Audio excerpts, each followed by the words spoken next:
Hello, fellas and ladies. It's time to continue, really end the pre-season, post-festival predictions. This is my last set of predictions before we finally get the stuff going. NBR is pretty soon. New York Critics Circle is coming up. AFI is eventually. We're going to talk about pretty much everything else.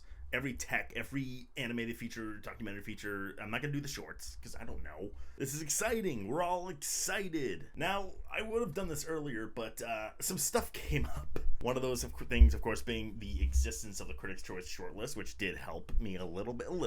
The other thing, of course, is Wicked for Good is uh-ohing a little bit. We'll talk more in detail as we go on, because I am obviously going to bring it up in a lot of these categories. But just know I have removed Wicked for Good from my Best Picture lineup and replaced it with Train Dreams. I was right from the get-go, I think. Let's get right into it with Best Casting. This is our first year with this beautiful category, and I'm going into this as blind as the rest of you. I don't really know what Best Casting entails. Are they going with the casting of the actors or ensemble? My theory right now at this moment is nominations will be a lot more in the idea of like who they casted, who made ambitious casting choices that resulted in like a really great like ensemble, I guess. And then when winning voting happens, when it gets out of the casting branch of the Academy, it's gonna start becoming like, I like the big acting ensemble. So that's what we got. That's what we're dealing with. I am gonna stick with one battle after another at number one. It could be that thing because it's the first year. It's like the winner of Best Picture also wins this category. It could be that kind of deal. And the fact that we're having a conversation about, like, not that I think it's going to happen, but the fact that the conversation exists that 6 acting nominations are possible kind of tells me that this winning, like, for a big ensemble award makes sense. And there are a couple of interesting casting choices in this movie. Casting a young woman, Chase Infinity, in the lead role to act opposite Leonardo DiCaprio. You got your movie stars in there for sure, but then you got these little small roles where they plucked these like character actors out of. The guy who plays Lockjaw's right-hand man, some of the other French 75 members. There's a lot you can pluck for this movie. But then you got Sinners, of course. Might be a more traditional ensemble victor, if you will. And obviously you got the Michael B. Jordan lead role, and then you also got like your name actors like Delroy Lindo and Haley Steinfeld. But you also have a young Pole here with Miles Caton playing a lead performance. Now, where do we go from there? Those three feel very like, if I'm going off of this definition that I have in my head, it makes sense that those three would happen. But where do we go from there?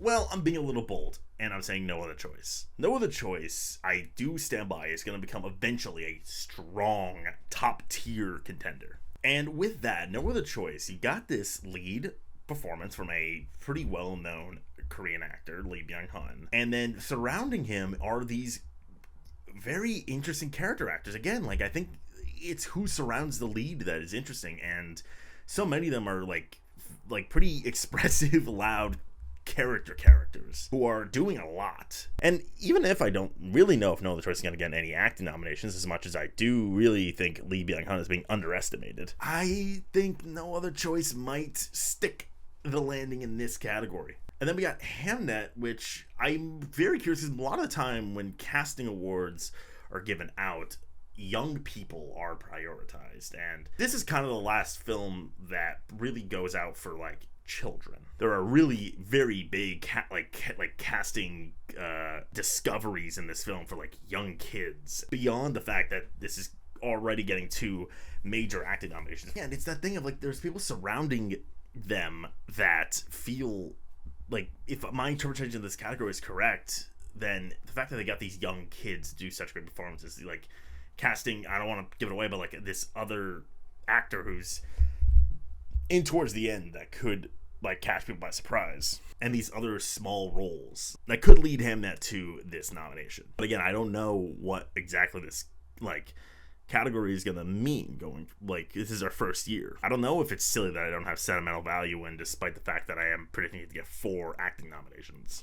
But sentimental value is literally just like those 4 people. They have a couple of small roles here and there, but it really is just those 4. It's not much of an ensemble piece. Frankenstein's also curious because that's a situation where every name in that movie is like a name. I don't want to call them all movie stars, but they are definitely like notable people. Maybe they get some like respect from casting directors who to cast like a young, handsome movie star to play the creature, and he like killed it. I don't know. That's where I'm curious where it will land, because Frankenstein is really just an ensemble of movie stars. Same goes for Jay Kelly in a way. Maybe casting director will be like, they casted George Clooney to play himself, but then again, they casted Adam Sandler to play out a character.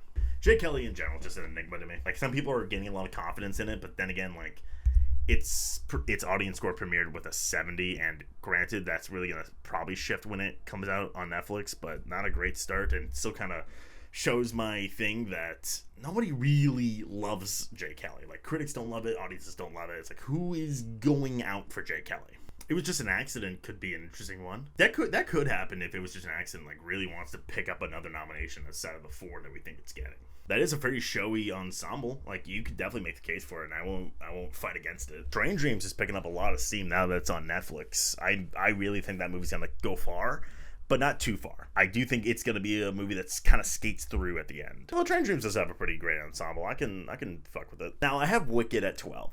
That's pretty low. I do think there is something to be said about the fact that this is the exact same ensemble as the first movie. Although, granted, this category didn't exist last year, so maybe that's, if anything, an advantage. I don't know how people are going to think about that.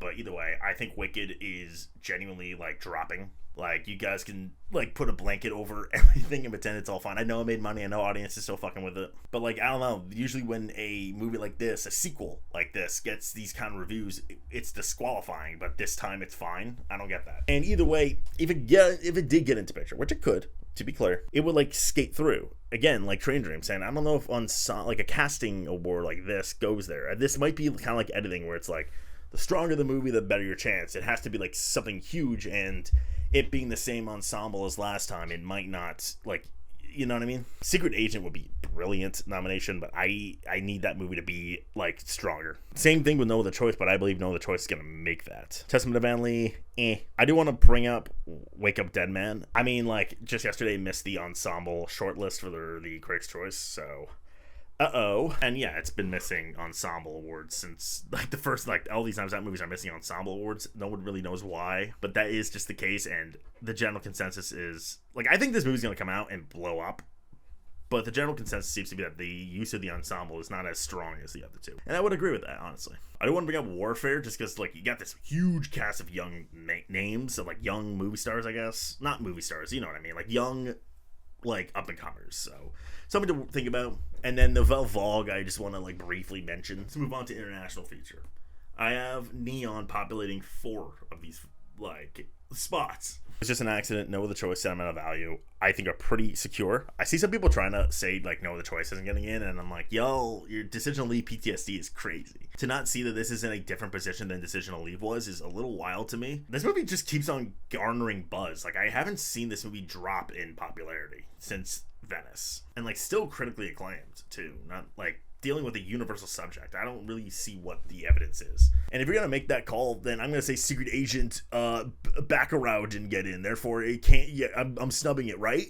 Am I doing this correctly? Nonetheless, I don't need to explain why I have It Was Just an Accident, Sentimental Value, No Other Choice, and I have them in Best Picture. It makes sense. I do have It Was Just an Accident up ahead, just because I do feel like that might be the place where they want to reward Jafar Panahi. I am well the fuck aware that he doesn't actually win, but he makes a speech, and I'm going on a limb here and saying most voters do not know that he doesn't win the Oscar. He just accepts it. I do have The Secret Agent in.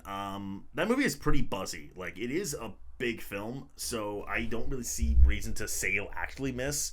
Although with that caveat, it is a dense film, but, like, once it gets going, people are really loving it, present company included, so I'm not cutting it. Like, it makes sense to me. And then for that last spot, there's a couple options floating around. One popular option is The Voice of Hein Rajab. That could happen. I've seen The Voice of Hein Rajab. I think it's a brilliant film, but it is, like, catching a little bit of flack for the way that it's treating the subject. It having no distributor, like, doesn't really bother me, but I have decided to just leave it out. Just because I'm like, I don't know, is this movie actually gonna, like, be the movie that gets all the precursors? Is that all gonna happen? Or is this just, like, a festival thing that isn't gonna catch on due to horrible circumstances? The President's Cake is an option. I haven't seen it. I heard it's excellent.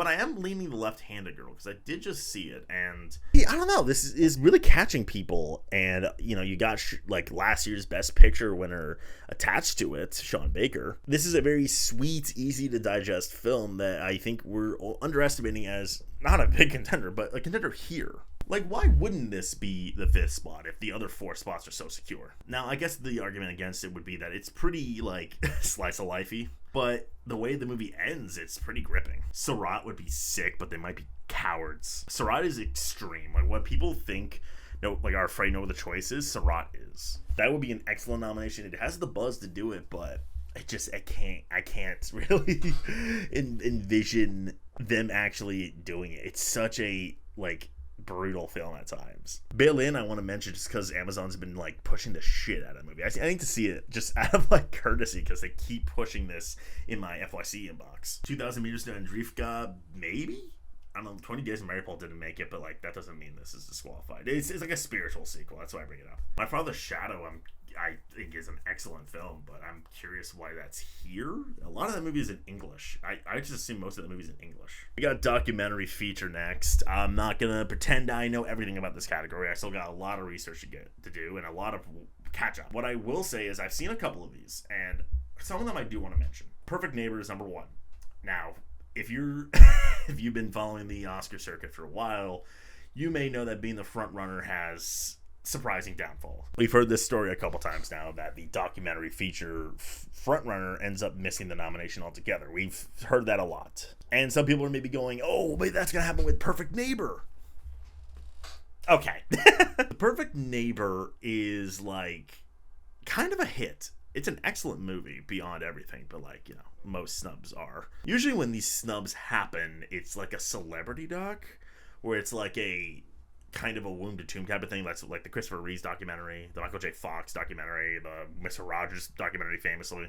Last year was a pretty big test with Will and Harper. Well, that wasn't really about Will Ferrell, but because he was such a big focus on it, the movie suffered. The Perfect Neighbor isn't really a feel-good or anything like that. It's not like a Beatty documentary. It is a brutal at times, exhausting at times, very interesting and, dare I say, experimental documentary. I'm not gonna take it up because it's a front runner. I'm not dogmatic like that. I'm not doing that. After that, Mr. Nobody Against Putin, The Alabama Solution. I haven't seen these movies. I know enough about them to say, hey, they're critically acclaimed and they are clearly dealing with something. So I will watch these movies and I will examine them there. But for now, they seem pretty documentary branch bait. One movie I did see was The Tale of Cillian at TIFF, and I want to really vouch for this film because I really think that this is what this branch would go for. It is a bit of a feel-good, but it is actually dealing with something pretty vital, and it's a very stunning looking movie. So I want to really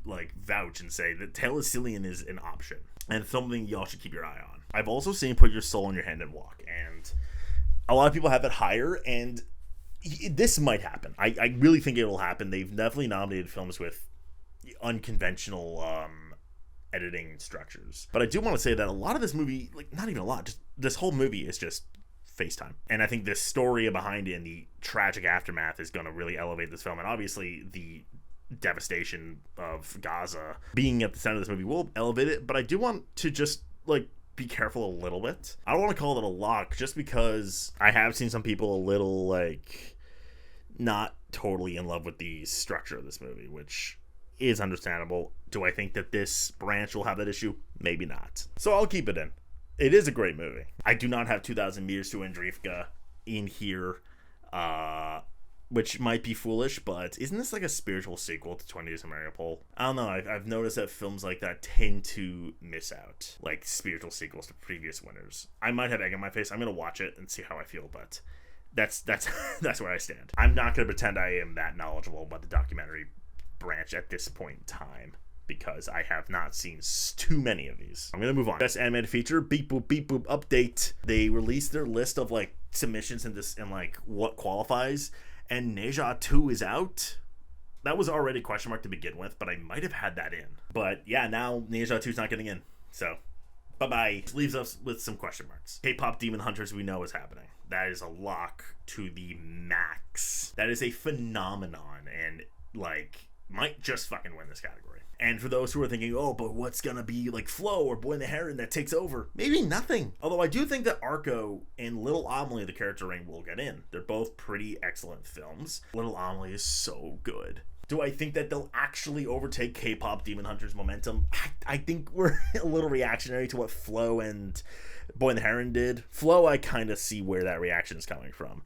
So I understand they were trying to find the alternative here, but just doesn't K-pop Demon Hunters feel too big? It's sort of Across the Spider-Verse, to be fair, but I think we're being reactionary when we say like who's gonna start that?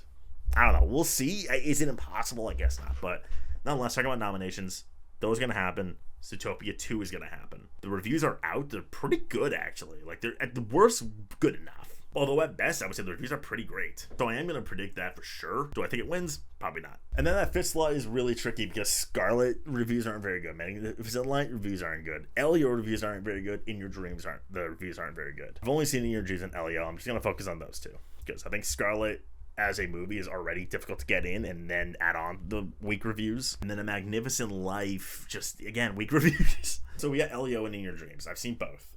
In Your Dreams reviews are not great, but usually when they are not opposed to just plucking some Netflix movie out and being like, hey, this is the one. Especially when, like, Elio, nobody seems to love the movie. A lot of people like it, but nobody seems to love it. And it, like, is labeled a bomb, which you can't say for In Your Dreams. In Your Dreams is also a pretty obviously, like, childish film. I do think it's a little more, it's not amazing, but it's definitely a pretty good, more mature than you think kind of film. They could go with Elio just because it's a Pixar movie, but I feel like with the way that this brand, like, animation has been going recently, ignoring Pixar is not impossible. And Elio just feels like a failure across the board. So I might just say In Your Dreams gets in, but like, In Your Dreams isn't doing me any better. It's just avoiding that failure like title. We'll see how I feel later on, like when nominations start getting announced, because, you know, it's maybe a bit of a bold claim to say 2 movies with weak reviews and the non-Pixar movies getting in. We'll see how I feel, but I don't know. Elio getting in doesn't track for me because it's just so, like, who's gonna vote for it? Maybe people who were like, I don't have another option, and Pixar, maybe. But In Your Dreams, when I saw it, I was like, it's good enough for like a weak category. Best cinematography. To me, there are 6 movies that are going to populate this category throughout the entire season, and then a couple of other stragglers that are like kind of what if scenarios. But I know what 6 movies are going to happen. Now let me tell you what they are. We all know that Sinners is getting in, no question in my minds, and I think it winning makes the most sense. You got that long take scene of the year with the I Lied to You sequence that will propel it. But on top of that, Sinners, just as a film, using that 70mm IMAX technology, has a really, like, distinct visual aesthetic that looks stunning and grimy at the same time. Certain shots in particular, like, of, like, the landscape of the sky, just really sell it to me. I don't think anyone is even considering this movie to miss, so I don't have to explain. Hamnet's gonna get in. The fact that Lucas Zoll shot it is a pretty big step. It has, again, a visual aesthetic that's very unique and like almost white. The movie's like purposeful use of darkness alone might sell this movie in, and so I'm pretty good. Frankenstein, it feels like a lock at this point. There are some people who have like criticized cinematography, but enough people like find the movie stunning. Just by the nature of being a Guillermo del Toro movie, cinematography feels like a gimme. Even though this movie to some has a bit of a Netflix sheen to it, enough people see the vision. And I have no doubt. One battle after another. Like, using that VistaVision technology, baby. I'm pretty interested in the people who think this is going to win. I don't know. Like, to me, this movie is a very beautiful looking movie. Don't get me wrong. But a lot of this movie is, like, using contemporary... Like using the contemporary setting. If that makes sense. Like, its color palette and, like, camera movement is pretty brilliant. I've seen some say, like, the hill scene alone might get it to win just because of the use of the like camera in that scene, which I can get behind, but isn't typically how they operate. I do think it's getting nominated though. Like, that feels really secure to me. Like, it may not be the flashiest shit in the world, but I think for sure it's getting in. Marty Supreme very well could happen, but just watching the trailer, I see the vision for it to get nominated, but if I'm gonna believe in Train Dreams, I need to have that shit in cinematography. That movie is kind of popping off, and the cinematography of that movie is like literally like paintings. It's pretty undeniable that Train Dreams could happen. Now, maybe I see Marty Supreme and I go, oh fuck, I need to put that in. Till that happens, I'm gonna say Train Dreams and not Marty Supreme. Although I could have mud on my face because I really think Marty Supreme is gonna be huge. But at the same time, there's a world where Train Dreams gets into picture and its bare minimum involves this. Although I've seen movies that just skate through into Best Picture get like less. Like Nickel Boys not getting cinematography doesn't make sense. We'll see how I feel tomorrow. But I'll say Train Dreams. After that, I'm not really expecting too much. Begonia has really nice cinematography. So does Testament of Anne Lee. I need those movies to be stronger for me to believe in them, but I guess I can play with them. F1, I think F1 is like... It did really well in the Critics' Choice shortlist, even doing some stuff that I'm like, that's a little silly, like production design. Although I can get behind people thinking cinematography. No Other Choice also made the Critics' Choice shortlist for cinematography. And while I don't know if that's going to happen, they do some pretty interesting like tricks with the cinematography that if this movie pops off could make a case. Vel Vogue is black and white. Maybe that just becomes the black and white contender since we don't really have one of those this year. Wicked for Good, probably not happening. We don't have to be afraid about it this time, I don't think. Even if Wicked's in picture, we like the first one didn't get in. Why would this one get in? I think enough people are like, yeah, man, that's an ugly ass movie. I don't even think we got to be afraid of it this year. Sound of Falling does look pretty beautiful. We'll see. That movie just might get nothing. Like that, it's a pretty like esoteric film. Jake Kelly, even if it got picture. Film editing. One Battle After Another is probably just winning. The editing in that movie is pretty wild and pretty showy, especially in that final car chase. No question in my mind that and Marty Supreme are getting in. Marty Supreme is a Safdie movie, and it being the Safdie film to get picture, which it will, might just mean editing nomination. I thought maybe a win, but then One Battle After Another had to come in and be amazing. Rude, I would say. Now, I do have No Other Choice at number 3. Now, hear me out. This might get every editing precursor nomination. BAFTA might do it. Critics' Choice probably will do it, since you look at that shortlist and you tell me how No Other Choice doesn't make it in a lineup of 6. And it might get Ace Eddie comedy. So, it's kind of the way I said about Safdie. You nominate Park Chan-wook movie and picture finally. You also gotta nominate it in editing. It's just part of it. The editing in that movie is obscene. If they don't go with No Other Choice in picture, then of course it's out. Because if they don't like No Other Choice, then they're not liking the editing. But I do think they're going to love No Other Choice. And then from there, I do have Sinners in just because I think Sinners is, again, as a top tier contender being underestimated. I don't think it's winning anymore because of One Battle After Another. But I think that Sinners is such a tech juggernaut film that this feels like a bit of a bare minimum. Not that the editing in that movie is super notably showy. There's usually an editing contender that gets in off of its strength and not so much its editing. Something like No Other Choice being so like big with its editing might survive not being a top 5 player. Sinners being a tech film beast and a top 5 player might mean it gets like all these, like it gets this editing nomination as like almost like a favor even if it's not winning. And I do think Sentimental Value is next. I do think Sentimental Value has some editing choices that I'm like, ooh, this is interesting. Like, it actually does do something with this editing that's maybe not the showiest thing in the world, but big enough, in my opinion, that I can say maybe Hamnet doesn't need this. Maybe Frankenstein doesn't need it. Frankenstein, similarly, is a strong tech film. Same with Hamnet, but I don't know. Maybe they're not, like, the showiest editing on the planet. And Sentimental Value might have a bit of an edge on that. Even though you can argue it's not as strong as those two films. You could, actually. Editing, in a lot of ways, could be like a popularity contest. It was really just a test of how strong the movie itself is and not always the editing. Not that any of these movies I mentioned are poorly edited. But more that, like, unless you're something like No Other Choice, which has the craziest editing, being a top-tier contender helps you a lot. Which is why someone like Avatar, or It Was Just an Accident, may have a little extra trouble. Avatar I haven't seen yet, so, obviously I can't talk about it, but It Was Just an Accident is a lot of long takes, so I don't think it gets this, even if it's really strong. F1, I know in theory could happen, but I just don't think F1's getting these special nominations. Secret Agent does have some pretty interesting editing choices, so if that movie popped off, then maybe, but I need to see it happen first. Wicked, 1 got in, probably not happening.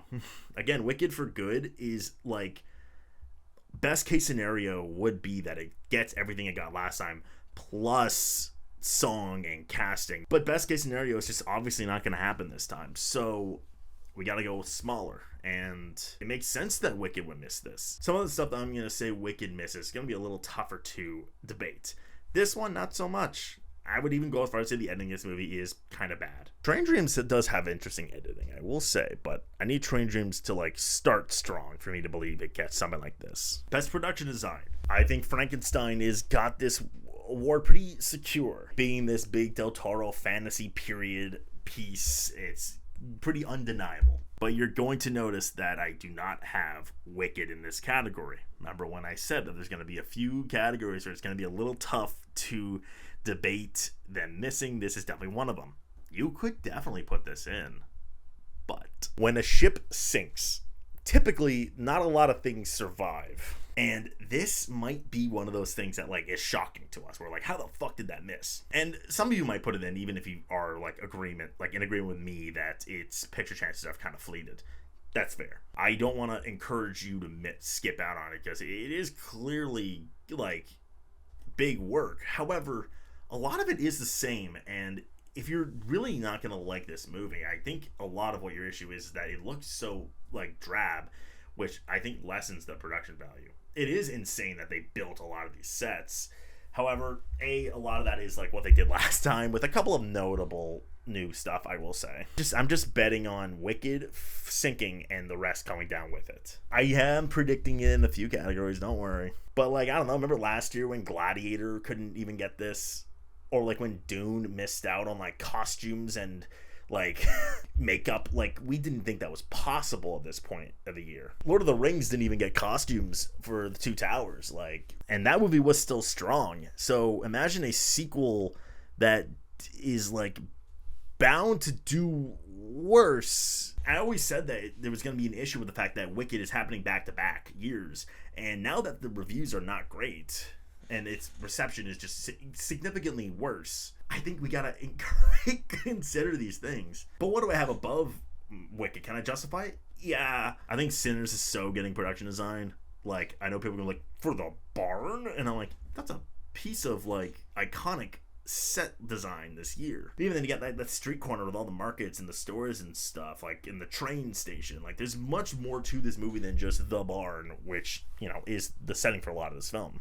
Sinners being a period drama at the end of the day, behind the genre spectacle, I just think this film's aesthetic will pull this movie into a category like this with ease. Avatar, Fire and Ash, I feel like this is something that happens again. I don't really know why it wouldn't get in twice, or I guess 3 times. I mean, they're going to like a different land altogether, so it makes sense to me that this would happen the 3rd time if Avatar is going to be as strong again. Then we got Marty Supreme, which is apparently this sprawling epic with these big period sets. Confidence about Marty Supreme feels very much that it's going to be this big contender that gets so many techs. And I don't know, I think this tracks. And then we got Hamnet, which in many ways could get pushed to the side because a lot of what you're seeing is pretty normal. A lot of what you're seeing is pretty familiar. Like, it's like 17th century, or I guess 15th century homes and stuff. A lot of the movie takes place outside. It's that world stage that really like puts the movie into like this conversation. Otherwise, it would be in the conversation no matter what, but I would definitely consider the miss. I will keep it in if I'm saying no to Wicked. I might as well. After that, we got a couple of options here. We got The Testament of Anne Lee. This could happen, although I think costumes feel a little bit more prioritized. But the production value of this movie is definitely grand, but not quite as showy as you may think. I'll talk about costumes in a bit, where I think its shot is a little bit better. The Phoenician Scheme, are they just done with Wes Anderson movies in this category? Like, I can't think of why Asteroid City or French Dispatch would miss. And I think a lot of what's happening is people are kind of bored with Wes Anderson. They're like, yep, that's a Wes Anderson set, all right. Could we do something a little more interesting? So I don't really see what is going to push this one in. Kiss of the Spider Woman, I would definitely consider a possibility. However, it bombed. Like, it was a failure. And like, that's putting it maybe lightly. Although it does have some really grand, like, you know, golden age Hollywood vibe. So maybe One Battle After Another. I don't know. A lot of it is like on location. So How to Train Your Dragon has some pretty big sets. Fantastic Four I thought was possible, but then I saw it, and while there are a bunch of vintage retro looking sets, it does end up becoming like a Marvel movie towards like the end, so I'm gonna say no. And then sentimental value, I don't think it's gonna happen, but I will say like the house really does play like a big role in the film and the way that like it's designed. So never say never, but I have my doubts. Costume design, once again, I think now more than ever, Frankenstein has a clear edge here. The costume work in that movie is crazy. Like, the stuff that these people wear in this movie are, like, so nuts. Like, everything Mia Goth wears, a lot of Oscar Isaac's designs. It's pretty clear to me now that Wicked's kind of in the shitter that Frankenstein's gonna win. However, Wicked's gonna be fine here. If Wicked only ends up with one nomination, it's this. Not Grande, this.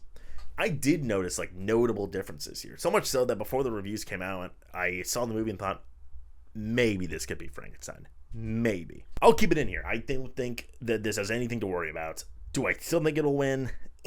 Frankenstein might be too strong. Like, I know people are going to say Wakanda Forever, but, you know, Wakanda Forever, like, had a little bit more, and its competition was, like, Elvis, like, outfits. Sinners will happen. Like, a lot of that costume work is pretty iconic, plus the whole, like, I Lied to You sequence has so much costume work throughout history. Honestly, I feel very good about this 5. I think Hamnet, like, how do you not? I'm going to be very brief with this category. That's how confident I am. Like Hamnet's got period stuff. It's very simple. Same with Marty Supreme, although Marty Supreme, I want to say, isn't, like, locked in stone. Set in stone, I believe, is the actual phrase, or written on stone. So many stone metaphors for Secure. But, you know, we already see, like, people lining up in droves to buy Marty Supreme jackets, and, you know, he does seem to be wearing some interesting stuff in that movie. Could be like a Joker situation where the movie's so strong, and the costume work maybe isn't obvious, but is good enough. Testament of Van Lee could happen here. Even without picture, that's a very strong possibility. It's not that hard to see what would be nominated. Like, it's not that tricky. And then we got Kiss of the Spider-Woman, kind of the same thing to a lesser degree that I said in production design, where it's like, if the movie was bigger, I would consider it more, but production design, like, the stuff was so dazzling, and here, it's definitely a lot of flashy work, but not quite as flashy. One battle after another, and that robe was sick as hell. I'm rushing through these just because texts are hard for me to, like, really dispel, especially this early. So if I'm lacking information, that's why. Best makeup and hair. This one, even more than costumes production design, is a layup for Frankenstein. Like, the shit they did at Lordy, like, are you joking? A full body transformation, like 10 hours in the makeup chair shit. Like, yeah, that's a secure nomination if I've ever seen one. Secure win, honestly. Like, this is, to me, locked up. The Smashing Machine is still going to get nominated. I want to be very, very clear. Dwayne Johnson may be done, and the movie may be a nothing burger, but it's, you know, this is, I believe, a bake-off, and I think anyone will acknowledge that the makeup work on Dwayne Johnson is pretty fantastic. So I'm not denying that for a second, especially for a biopic transformation. Would win, honestly, if Frankenstein wasn't there. Then we got Sinners. I would call this one of its locks, to be honest. You got a lot of prosthetic work in this movie. Like, maybe not as big where it's like Smashing Machine and Frankenstein where it's a whole character, but you got like some pretty obvious gore effects. Remix got his fingers and like the disc in his head and stuff. That entire I Lied to You sequence has a lot of prosthetic work and a lot of the characters, so this feels obvious to me, especially as a top tier contender. I don't have Wicked again. Wicked, I was like really tempted to be like, oh no, Wicked, she's just green again. And then I saw the trailer, I was like, okay, Tin Man and all that, but then I saw the movie and I was like, Tin Man's not in that a lot. Either is Scarecrow. Like, pretty minor, like, minimal stuff. And then, again, it's just kind of Arrivo being green. I know you guys are going to be like, oh, but it's makeup and hair. And to that I say, yeah, there's some really great hair styling in this film. But let's not, like, play ignorant and say that they have a preference, that they love prosthetic work. So that's why I don't have Wicked in, because there's a lot of the same and a lot of the nothing. Whatever's different is very minimal. And maybe it's enough. Like, I could see it being enough, but I'm going to say no. Weapons, look, I think Amy Madigan's getting in, and she does a lot of, like, makeup work in this movie. Dare I say iconic makeup work. The clown face, yeah, but also, like, that one scene where she's, like, raggedy. She has a lot of, like, raggedy, like, sickly, old woman makeup. It's not lost on me that 4 of these movies are horror films, or horror adjacent, but these are, like, prestige horror now. Weapons feels fine, and then 28 years later, there's definitely a case that this doesn't happen, but 28 years later it has some pretty gnarly prosthetic work that they're going to prop up. Like that bake-off is gonna go really well for 28 years later. Like, just show a couple of stills of the zombies and they're like, yup.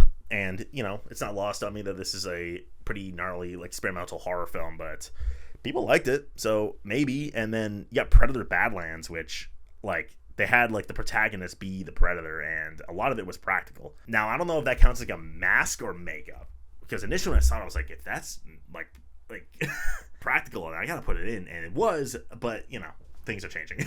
Superman, there's not a lot, but Anthony Carrigan's character is, like, full, body prosthetic work, and his character's not huge, but, like, there's something there, I feel like. Superman is obviously a huge deal of a film, so I want to take that seriously. Then we got Wolfman. Look, the work is there. Like, the work is there. Like, if it's got shortlisted, I might put it in. But Wolfman is such an enigma of a movie. Like, it just kind of came and went. And it's not good either. Warfare has some pretty gnarly, like, brutal combat, like, gore effect. So I can take that and, like, the sand on his face and stuff. That's about all I consider. Like, I don't really think Begonia is, like, Emma Stone going bald and putting, like, white makeup, like, white fucking cream on her face is gonna, like, get a nomination? That doesn't make sense to me. Visual effects, we know Avatar's winning. Even if it's on picture, it's winning. Avatar is a lock. There's no way around it. It's the visual effects movie of all time. Next up, I think, is How to Train Your Dragon, which might seem odd, but I'm a little confused why people aren't like really going out and saying, of course it's How to Train Your Dragon. Like, there's a lot of visual effects in this movie. Like, obviously Toothless, like, this old CGI character is a majority of this film, plus you got these big fiery battles with all these different types of dragons, and I don't love this movie, but the VFX work is pretty impressive. So I'm a little confused why this isn't, like, top of, like, the list for a lot of people. This feels like next in line for me, and a lot of people have F1 at 2. I have F1 in just kind of out of peer pressure. I don't know. F1 is isn't that, like, kind of the type of blockbuster that misses? Because it's easy for a lot of people to see that a lot of this stuff was practical. A lot of the bigger stuff, I should say. But I don't know. Some people are saying something I'm not. I'm down to listen. Superman, I think it's big enough, and the effects are good enough. I know a lot of people have issues with it, but it'll probably happen. I don't know. And I know people are going to go like, oh, but Superman, like, DC movies don't get in. I'm like, well, yeah, it's because, like, for a long time, DC movies were pretty disrespected. The Batman got in, so what the fuck are you talking about? I do have Mission Impossible. A lot of people didn't like it, and Dead Reckoning was this franchise's first Oscar nominations. I think that this franchise is well liked enough, and, like, the bare minimum send off seems to be like this. Like, again, a Bake Off is gonna go really well for this movie. They're gonna show the underwater submarine sequence, and I know a lot of Mission Impossible's thing is being practical, but there is VFX in here in droves. Like, they're not going to show the plane sequence that, like, really they did. This is not, like, easy, though. Like, it's not just going to get in easily. I do have the Fantastic Four just outside of it, just because that movie just seems to be kind of a little bit of an unknown entity. Although I did see it and go, man, the VFX of this movie are really good. There's that whole Interstellar-esque sequence that's like, this is actually, like, great CGI. Marvel in this category is not a terrible bet, but Fantastic Four, like, seems overshadowed. Like, that's just what that movie is. Wicked, I know some people even who don't have it in picture are like, well, hold on, we can still put in visual effects, and maybe I could too. I'm still considering this, but I do think that it matters that the people who don't like it are going to find it visually ugly, and I think more people don't like it than the first one. There might be enough this time, though, with, like, all the talking animals and the monkeys and shit. Maybe I'm making a mistake. I could put this in even if I don't have it in picture, but again, a ship sinks, a lot falls with it. Like, remember Gladiator? Frankenstein, it might seem easy on paper, but, like, they're really going all out, being like, a lot of this movie was practical. Like, the whole ship was practical and stuff. Jurassic World Rebirth, I mean, none of the other Jurassic World movies got in. They all got shortlisted, but they didn't get in, so why is this different? Predator Badlands, that could be a thing.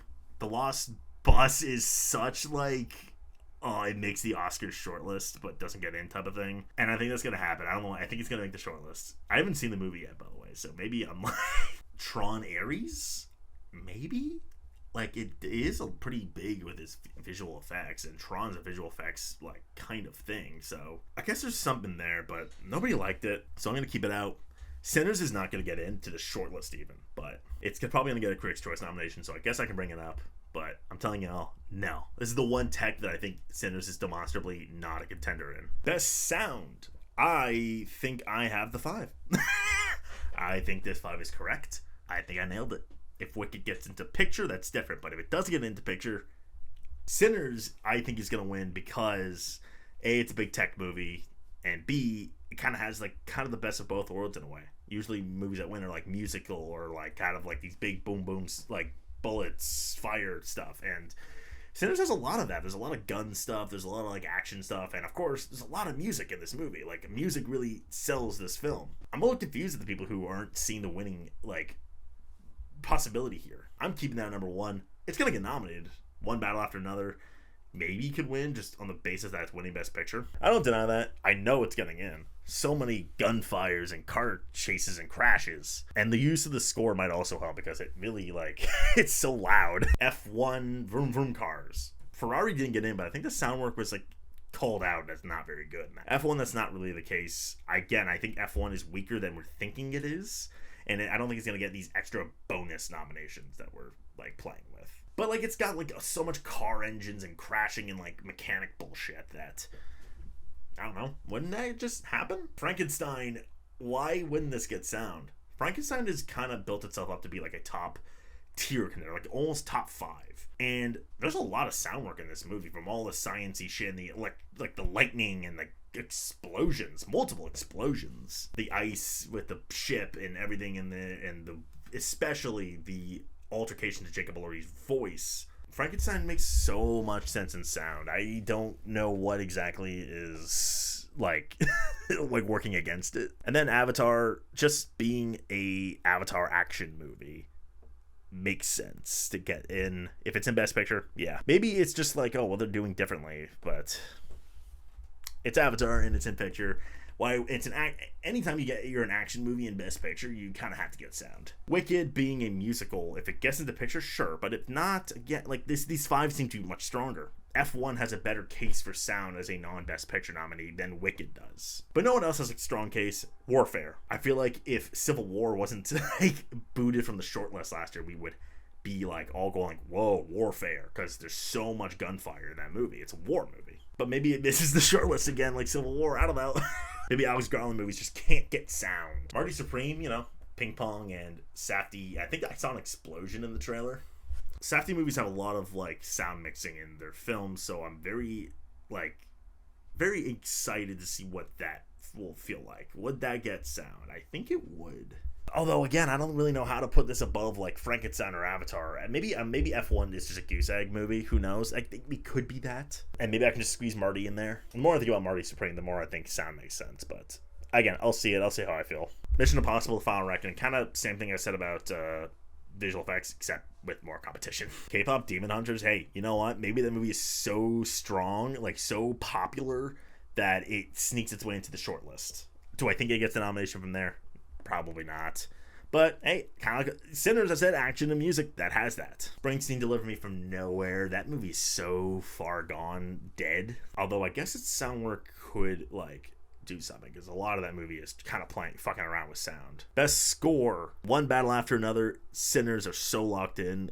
Some are saying they're doing that for the win. I am saying one battle after another, just because picture and Johnny Greenwood feels like his moment. Although Sinners' score is so iconic, I kind of have to consider the possibility. But nonetheless, those two are so locks. And Hamnet, if it's not, it could be disqualified because of the use of In the Nature of Daylight. If it qualifies, it's in. Like, it's so in. The score is so obviously there. And then we got Frankenstein. I know Desplot's been missing like a lot, but this being a top tier picture contender and having some interesting score stuff, although there is definitely some similarities to Desplot's other scores, I think it'll like avoid that this time around. Like, I don't think like Desplot's just never getting in again, and this is a top tier contender. There's room for him. Well, is there? Because Marty Supreme, I've heard the score is crazy. One Trace Point Never, Oscar, hello. I'm okay with this 5, but I am really strongly considering The Testament of Anne Lee, because Bloomberg's score is crazy, and he did just win for The Brutalist. So I can consider that, but I would have to take out either Frankenstein or Marty Supreme, or maybe him. That's disqualified. It's that simple. So far, no reports are suggesting that, so I think we're in the clear. I think Hamnet has enough. What else do we got? Jay Kelly getting in without picture makes no sense to me. Like, doesn't make sense to me. Like, Ann Lee makes a lot of sense to me. Like, if it got in without picture, that tracks. I don't know about Jay Kelly. Like, it's more of a waltz than, like, this big triumphant score. So, I can live without it. Train Dream's score is magnificent, but, again, like, I got a bunch of top-tier picture contenders in my lineup, whereas Train Dreams, I'm predicting will skate through. So, I can't fit it in. I just can't. So, I would love it, but probably not. What else we got? F1 being a Hans Zimmer score, perhaps? Like, there's a case there. I don't think Wicked's happening again. That feels pretty obviously not happening. I don't know. House of Dynamite? Would that happen? Because I think that'd be funny, because it's just the Conclave score, but they like the Conclave score, clearly. House of Dynamite in general just feels like such a, like, foregone murder. Like, just so far dead at this point. It did do well on the Critics' Choice shortlist, I get it. Let's end off with Best Song. I do have Golden at number 1. This is, like, nominated for the Grammy and shit, and, like, been, like, the top of the charts, like, the whole year. It's a big poppy song, a loud song, and it's played excessively throughout the film of a very popular film. It feels like almost like Let It Go territory. It kind of hit me like, why would this lose, honestly? And it was kind of just me waiting for Wicked to see what these new songs sound like, and now that I have, I'm like, probably gonna be Golden. I Lied to You is the song that is, you know, what the big scene of the year of, or at least of Sinners, is. You need to acknowledge Sinners would be winning for the scene, not so much the song, and I think that matters. It could matter less to a degree that it actually does end up winning, but K-pop being so big and I Lied to You not being something you can just throw on in your head, in your AirPods. It will get in though. That's so getting in. There is a path where Wicked sinks so hard where even this song misses. I do think Girl in the Bubble is the one. I don't think No Place Like Home is really an option at this point, honestly. It isn't like this big splashy song, but it is like definitely a pretty great song that feels very strong for this character. I don't know. I think it happens. It makes sense to me. It would need to like start missing early for me to believe it's actually going to miss out. Diane Warren's going to get in for Dear Me. Like, at this point, it's not even worth debating or arguing over. She is going to miss one day, and I believe that with everything in my body. But I will predict it when it happens. And then finally, I was so close to doing Last Time I Seen the Sun from Sinners. That is a big song. Like, it is a very poppy, flashy song. But I am deciding to lean towards the Miley Cyrus song for Avatar, Dream is One. Just because I feel like Avatar's going to get a bonus nom, but also, I don't know, like, if the song works and Avatar's a picture contender, why would it miss? Like, we're talking about a pop star doing a song for arguably, like, what is going to be the highest grossing movie of the year and a Best Picture contender. If I'm doing it for Wicked, I gotta do it for Avatar. I have to listen to the song. Maybe I'll listen to it and be like, never mind, like I did for No Place Like Home. The Train Dream song, I listened to it, I wasn't like immediately like, yes, like I was for the Sing Sing song. But it's definitely possible. Highest to lowest, that'd be cool. A lot of people are gonna say Clothed by the Sun for the Testament of Ann Lee, and I don't think Testament of Ann Lee gets a song nomination, even if it's in picture. The Testament of Ann Lee's musical stuff feels like not exactly like your traditional, like, you know, musical songs. They're almost like part of the track, and they feel like hymns. So maybe I need to re-listen to this song and, you know, reevaluate, but I need to warn against predicting it in song because it's not really what that movie's music is. And that's what I got for all the categories. My god, we're starting so soon. Critics' Choice is next week. What the fuck? Let's grab a chair. Bye.